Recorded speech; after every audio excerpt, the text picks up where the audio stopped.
할렐루야, 사랑하는 성도 여러분, 반갑습니다. 자, 일상 가운데 보내는 첫날, 여러분 승리하시길 바랍니다. 무엇으로 승리합니까? 하나님 주신 말씀으로, 또 그 말씀 속에서 알려주시는 그 하나님의 어떠하심, 그 어떠하심 가운데 들어갈 때에 우리 영혼의 강건함이 생겨날 줄 믿습니다. 자, 오늘은요, 시편 62편부터 68편까지 말씀을 보는데, 벌써 시작부터 이야기를 하죠. 나의 영혼이 잠잠히 하나님만 바라며. 여러분, 우리 세상은요, 잠잠하게 만들어주지 않는 것 같아요. 우리 자신의 어떤 마음들을 계속해서 흐집어 놓습니다. 계속 흔들어 놔요. 그 잔잔한 물이 되지 못하게 하고요, 막 흐트러뜨려 놔서 그 불순물이 계속해서 올라오도록 만드는 것 같습니다. 분노의 불순물이 나오게 하고요, 때로는 어떤 자격지심의 어떤 불순물이 나오기도 합니다. 비교의식도 나오게 되고 또 세속주의의 어떤 불순물에 빠지기도 해요. 여러 가지 그런 사단이 가져다 주는 세상적 불순물들이 우리를 잠잠하지 못하게 하는 것이 어떻게 보면 광야를 살아가는 저와 여러분들의 모습인 것 같습니다. 그러한 가운데 그래도 하나님은 우리에게 소망을 주셔서 매일 말씀을 읽게 하고 계세요. 우리 포에마교회 성도님들 어제 주일에 어떤 또 한 날 가운데 은혜를 또 받았는데, 그 은혜를 가지고 또 이번 한 주간도 하나님 주신 힘으로 넉넉히 승리하길 바랍니다. 나의 영혼이 잠잠히 그 하나님만 바라볼 수 있으면 그것이 가장 큰 축복인 것 같습니다. 잠잠히 하나님을 바라볼 때에 구원이 그에게서 나오는도다. 하나님의 구원의 확신을 가지고 나를 택하셔서 그 독생자를 죽이시면서까지 나를 너무 많이 사랑하셔서 나에게 죄사함을 허락하여 주셨고 부활의 생명을 허락하신 그 주님의 구원하심에 만족하며 살아가면 좋을 것 같습니다. 이제 오늘 이 62편부터 68편은요, 하나님의 속성에 대해서 고백을 많이 하고 있는 것을 조금 발견하게 되더라고요. 우리가 이제 이전에 읽었던 욥기가 그렇잖아요. 그죠? 고난의 회복, 이렇게 이제 인간적 초점으로 바라보게 만들었던 그 사단의 어떤 좁은 그 성경적 관점을 우리가 늘 봐왔다면, 이 욥기는 넓은 관점이었어요. 뭘 보게 했다는 거예요? 왜 넓은 관점입니까?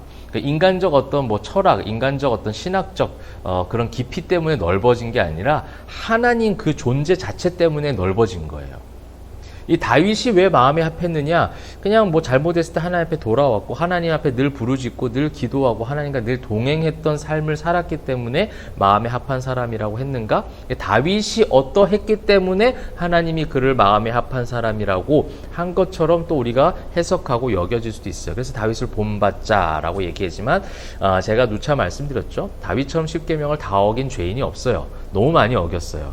추악한 죄악을 많이 저질렀던 사람, 그런 거에 비하면 하나님이 그를 너무나도 의인으로 칭해 주셨다라는 것이 바로 뭐예요?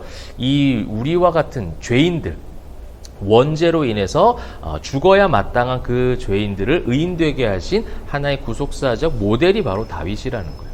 예수님을 예표하는 인물이기도 하지만 또한 죄인에서 의인된 우리들을 상징하는 인물이기도 하다라는 겁니다.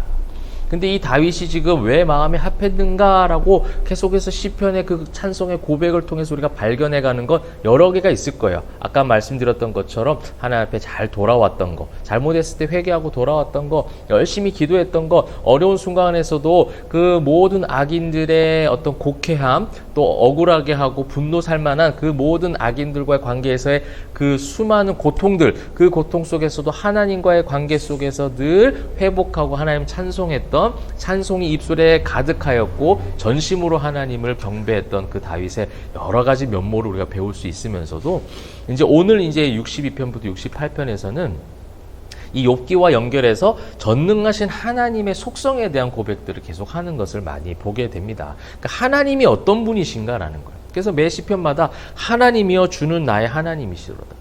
그 칭호 하나에도 모든 의미가 담겨져 있는 거예요. 그죠? 하나님이요. 모든 것을 다스리신 전지전능하신 그분을 지금 부르고 있는 거예요. 그러면서 여러 가지 어떤 고백이 있을 수 있겠고, 또 63편도 아주 유명한 고백들이 많이 나오죠. 내 영혼이 주님을 찬양하고 평생의 주를 송축하며 주님의 이름으로 말미암아 나의 손을 들리이다. 여러 가지 우리 찬양의 가사의 고백들도 많이 나오고 있습니다. 그런 영혼이 내가 주님을 이 고통 속에서 주님을 따르기를 원하는데 그 주님이 어떤 분이신가 이제 65편부터 보시게 되면 6절에 주는 주의 힘으로 산을 세우시며 권능으로 띠를 띠시며 바다의 설렘과 물결의 흔들림과 만민의 소요까지 진정하시나이다. 땅 끝에 사는 자가 주의 징조를 두려워하고 땅을 돌보시고 주께서 밭고랑에 물을 넉넉히 대사. 이 뭐예요 지금? 욥기서에서 마지막 하나님께서 이 땅 자연 만물을 통치하시는 하나님의 속성에 대해서 욥에게 막 가르쳐 주시잖아요. 그거에 대한 고백을 다윗은 하고 있다는 거예요. 하나님이 좀 어떤 분인가? 악인들의 공격이 정말 이만큼 크게 나에게 다가왔지만 그것과 비교할 수 없는 이 모든 우주 만물, 자연의 순환을 통치하시고 다스리시는 그분이 나의 하나님이라는 거예요. 그러니까 오늘의 이 고백 가운데 계속해서 다윗이 하는 게 뭐냐면 하나님이여 하면서도 나의 하나님이여라는 고백을 하잖아요. 아까 우리가 고백했던 62편에도 나의 영혼이 잠잠히 하나님만 바라보며 나의 구원이 그에게서 나오는구나.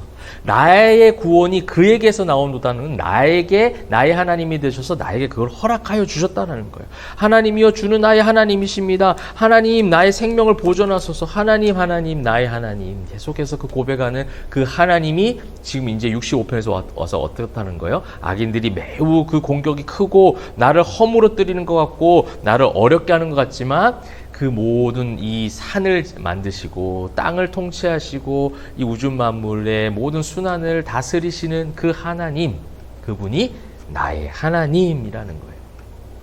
이 전능자이신 하나님에 대한 고백, 이 속성을 너무 잘 알고 그 관계 속에서, 근데 여러분 이거는 어떻게 보면 다윗이 지식이 뛰어나서 속성을 어떤 지식에 대한 습득이 아니라 계속 하나님과의 그 관계 안에 있었다는 거예요. 지난주 토요일 말씀도 그런 거잖아요, 여러분.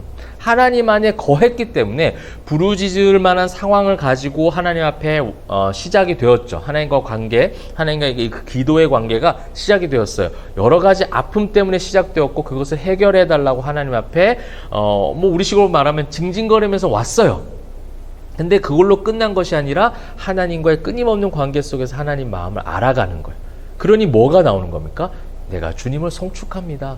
내 영혼이 확정되었습니다. 나를 주의 그늘 아래 피하게 하시고 나를 보존하시고 보호하시고 나를 하나님께서 끝까지 인도하실 것이다라는 믿음의 확신을 마지막에 계속 하잖아요. 저는 처음에 다윗이 맨날 처음엔 아프고 힘들고 그 악인들을 다 무찔러 달라 했다가 마지막에 내 영혼이 송축합니다라는 게 약간 장난같이 여겨졌어요. 근데 하나님 앞에 그렇게 막 토로하고 나오다가 갑자기 생각해 보니까 너무 심한 것 같아서 하나님 앞에 내가 하나님 알겠습니다. 하나님 내가 하나님 송축합니다. 하나님 찬양합니다 하고 금마무리하는 듯한 느낌처럼 읽었을 때도 있었어요, 옛날에는.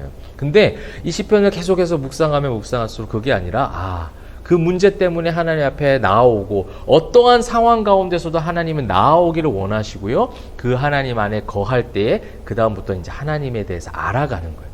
하나님의 마음을 느껴가는 거죠. 그래서 내 영광아 깨어라. 내 전 인격이 하나님 앞에 깨어져서 비파와 수고와 모든 것을 다해서 내가 하나님을 찬양하겠습니다. 그것이 무슨 고백입니까? 예수님께서 가장 중요한 계명 두 가지가 있는데 첫 번째, 마음과 힘과 정성과 뜻과 모든 목숨을 다하여 하나님을 사랑하라. 그것이 그 하나님을 사랑하는 관계 속에서 그 하나님이 어떤 분이신지를 고백하는 거죠. 여러분, 사랑하는 관계는요, 그 사랑하는 상대에 대해서 계속해서 알아가는 거라고 저는 생각해요. 여러분, 이 알아가는 것에 대한 의지와 이 알아가는 것에 대한 애씀이 성경적 관점이 없으니까 자꾸만 관계 깨어짐이 나오는 거예요. 부부간의 관계도 가정의 깨어짐이 왜 이 현실 가운데 왜 많이 일어납니까? 사랑한다는 것은요, 서로 계속 조율해 가면서 알아가는 훈련을 하는 거예요. 알아가는 연습을 해야 되고 알아가는 시간과 알아가는 에너지를 써야 되는 거예요. 신앙의 관계도 마찬가지예요. 신랑 대신 예수, 신부된 우리예요. 그죠? 그럼 계속 신랑 대신 예수 그리스도의 그 속성과 그 믿음, 그 어떤 십자가 은혜와 부활에 대해서 우리는 말씀을 통해서 구원에 이르는 지혜로 계속해서 배워갈 때에 내가 이 땅 가운데서 이렇게 살아야 되겠구나. 이거는 두 번째예요. 제 첫 번째가 뭐예요? 하나님이 어떤 분이시구나. 하나님이 나를 얼마나 사랑하시는가, 어떠한 하나님이신지의 속성에 대해서 고백하기 시작하는 거고, 욥기도 그걸 가르쳐줬고 오늘 말씀도 계속해서 그걸 얘기하는 겁니다.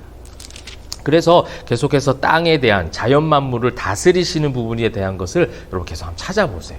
65편, 6편, 7편, 8편까지 해서 그 모든 것을 자연 만물을 통치하시고 다스리시는 전능하신 하나님. 그래서 마지막 마무리입니다. 68편 32절 땅의 왕국들아 하나님께 노래하고 주께 찬송할지어다. 땅의 왕국들아, 땅에 있는 모든 것들, 땅에 있는 모든 피조물들, 그 전능자이신 하나님 앞에 무릎 꿇고 경배하라라는 고백이 여기서 이제 나오는 거예요.